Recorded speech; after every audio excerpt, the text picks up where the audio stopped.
There is a new question surrounding the medical marijuana initiative here on Guam. PNC's Tim McHenry is standing by. Tim, can you tell us more? Thanks, guys. Unlike in the past when public health is being questioned about the proposed rules and regulations, this time they're asking for clarity from the legislature. The question, or the answer rather, could potentially prolong the start of the medical marijuana initiative here on Guam by another 2 years. Here's the story. Throughout this process, we've kind of identified that there may be a need where the law actually needs to be amended.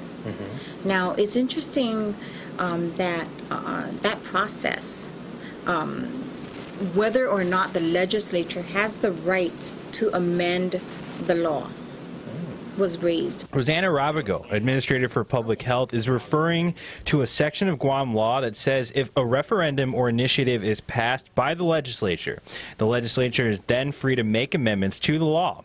But if the initiative was voted on by the people, the legislature cannot make amendments to the initiative for a period of 2 years. There are only two ways that they can get around this.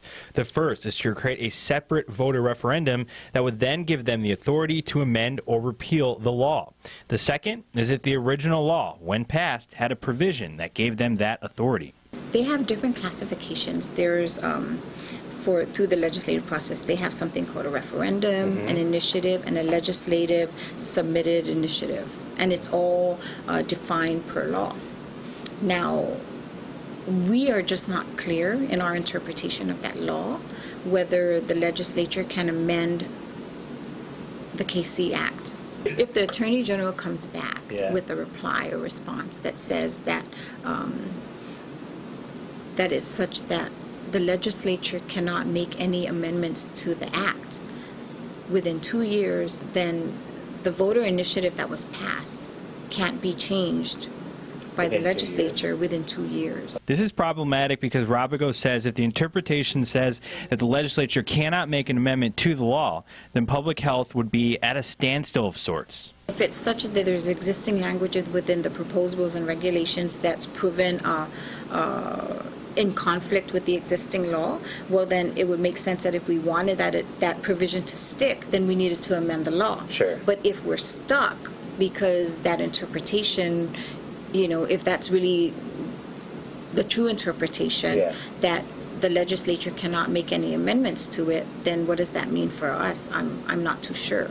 One of the provisions public health included in the proposed rules and regulations is the need for a medical marijuana labs here on Guam. And this is something that was not in the Arizona model that Guam decided to craft our program after. Rabago says that this provision, among others, could be in jeopardy depending on how the amendment is ultimately interpreted. For PNC News, I'm Tim McHenry.